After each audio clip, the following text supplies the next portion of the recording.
Not every device that comes out is viewed the same or is even experienced the same for each individual. I think this review is one of those devices that for some is a wonderful device, but for others may not fit the bill yet on what you exactly need in a smartwatch. Today we're reviewing the Google Pixel Watch.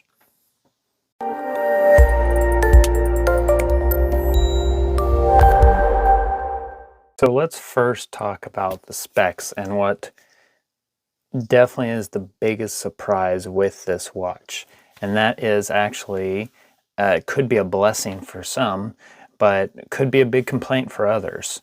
And this is where, in a lot of this review I'm going to talk about, it's really down to preference and what you look for in a watch, because watches and wearables are one of the most customizable to a specific individual's preferences. So this watch's size is a 41 millimeter watch. That is actually smaller than a lot of Android watches that are out on the market. Most range from starting at 42 and then go up to 45 or 46. So a lot of the standard smartwatches for Android or Wear OS now are the Samsung ones.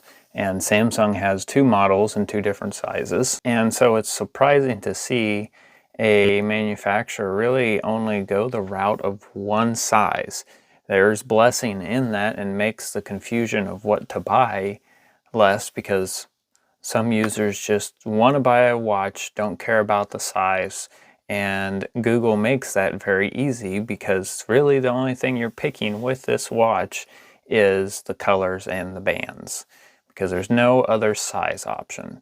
So overall, that is my biggest complaint with this watch, is I wish they had different sizes for bigger wrists, like a 44, 46 millimeter size watch, so that there could be a bigger watch. But other than that, this is arguably the best Android Wear watch you can get. Embedded storage on it is 32 gig. The battery, due to the size, is of course smaller than some of the competition at 294 milliamps. And the processor is interesting. It's actually a Exynos 9110. If you're familiar with Exynos processors are what are in Samsung devices. And specifically, this is a processor that was in the Samsung Galaxy Watch 4 and 4 Classic. So you may be concerned at this point that, okay, so it's using at least a couple generations old processor. Well, Google also implemented a secondary Cortex core processor to help with performance. And obviously watches are hard to benchmark, and you can just, all you can do is real world experience. But what I've experienced in the performance of it is actually the best Android Wear watch that I've used as far as performance and reliability. So I think that Cortex core processor that was added on definitely helped a lot. Obviously this is coming directly from Google, so it's a base skin of Wear OS that may be impacting the performance as well. And most importantly, there have been performance improvements with Wear OS 3, and even more importantly, this one is running Wear OS 3.5. With that comes some design changes, how the notification shade works, and some overall access menus, how you access the apps on the watch, and a little bit of changes to how the tiles work. But there's been a lot of performance improvements as well. And I think that's what helps this watch stand out from the others, is just how reliable it is compared to some of the other Android Wear watches. And that's given Android Wear a bad name in the last few years, as Google started to give it less attention and Apple climbed the wearable market with the Watch OS and the Apple Watches in reliability and performance, and overall features and app support, Android Wear kind of got left behind until the last couple of years. And the big shift was with Google partnering with Samsung. And that really helped drive or initiate a whole new wave of focus for Google having a good hardware partner. And I believe that's what helped Google understand and build a great watch, is from the help of Samsung. So this watch does support 4G LTE as well. Of course, that's a separate model. You do have to pay an additional $50 for the LTE connection, but you are able to answer calls. It has a built-in speaker. It has microphones, so you can hear and complete your call, and you can get notifications if you're away from your phone. You can receive text. You can reply to text. These are all things that you can do with an LTE wearable. Your watch is not tethered to your phone. So there is definitely benefits in it. If break from being so connected to your phone. The LTE version, in my opinion, is always a great way to go with watches, because you get the critical information you need. You get your phone calls and you get your messages. You do get notifications as well. Now, with this size of this watch, I have received reports that call quality is great. The person on the other end hasn't really noticed any difference, but the microphone on my side is a little tinty on calls. It's nothing that's too severe, but if you are maybe in a loud environment, this may not work the greatest. You might need to pair some headphones to your watch to be able to have a better experience on listening. But if you're using this in a standalone feature by itself, a lot of time you're using it because you're out exercising, jogging, etc. In most cases, you're going to have some type of earphone with you. So that might not really be a problem either. The other importance with a watch is water resistance. I believe it is IP60, which is rated at 50 meters, which is like 160 feet. So you should be able to swim with it, have it still on in the shower, obviously rinsing your hands, any of that. You won't have any problems with this. Specific importances is having a tactile button, because a lot of the smartwatches try to eliminate any physical buttons. That is fine for everyday use, but what happens in a water situation is water creates false touches on a watch a lot, so it's hard to actually navigate menus with no buttons. But Google implemented a standard crown, like you see on a lot of analog watches, where you can just rotate.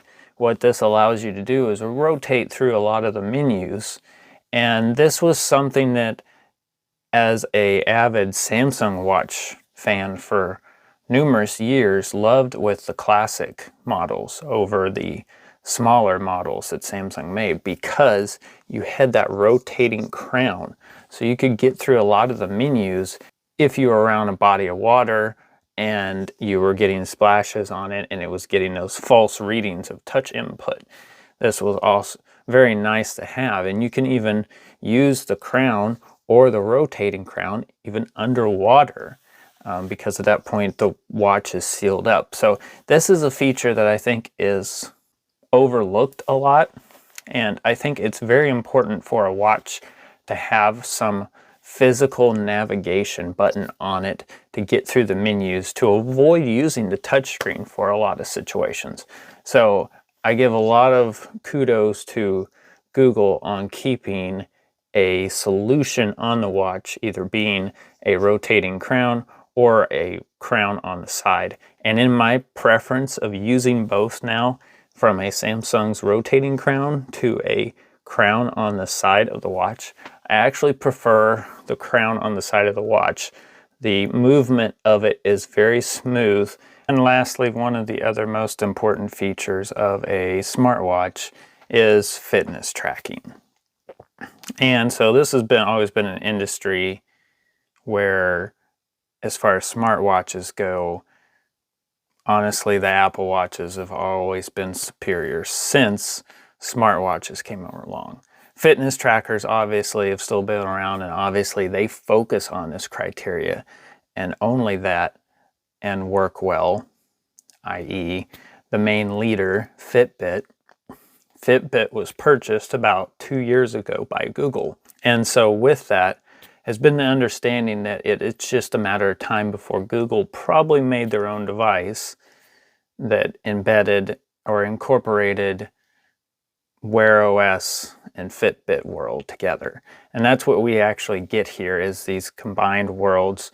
You don't get every little granular options and abilities out of the Fitbit software that you might on like a Fitbit Versa, but you get 85% or more of all the Fitbit features. You get the active zones. Of course, this does have a heart rate monitor in it, so of course it monitors active workouts. And I will say, in comparison with other fitness watches or smartwatches, the beats per minute is quite accurate compared to some of the others. I find that it's very precise and may even be the most precise heart rate monitor I've used on a smartwatch. So it's much better than a lot of them are in that perspective as well.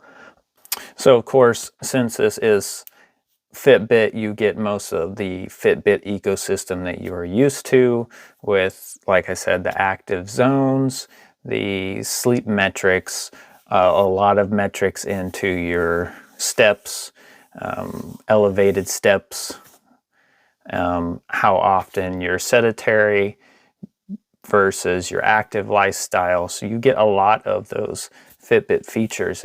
But one of the nice features with this being Fitbit is Fitbit's already been widely available on Android. So you don't have those locked in situations where you might have to use a specific Android manufacturer and a specific Android manufacturer fitness watch to get fitness features. And since it's not using the arguably limited Google Fit services, you get way more robust information out of Fitbit information than you did with Google Fit. It does bring up the question, where does Google Fit into this situation?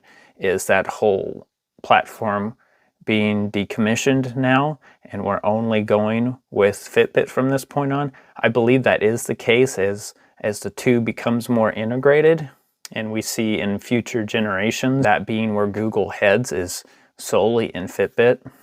Naturally, one of the negatives with Fitbit ecosystem is the monthly subscription. Google does give you 6 months of free Fitbit subscription when you purchase this watch, but then it's $10 a month. Obviously, you can do a yearly subscription and save some money. So if you're really into all the fitness stuff, I would recommend going that way. So you get all the features, but it isn't like you're getting completely kicked out of the Fitbit ecosystem and not being able to do tracking and selecting workouts. You just don't get some of the very in-depth measurements and statistics on sleep, etc. One of the most important things I can say about this watch is it's a first generation watch, but with a lot of things that are first generation, we tend to steer clear of them because it's first generation.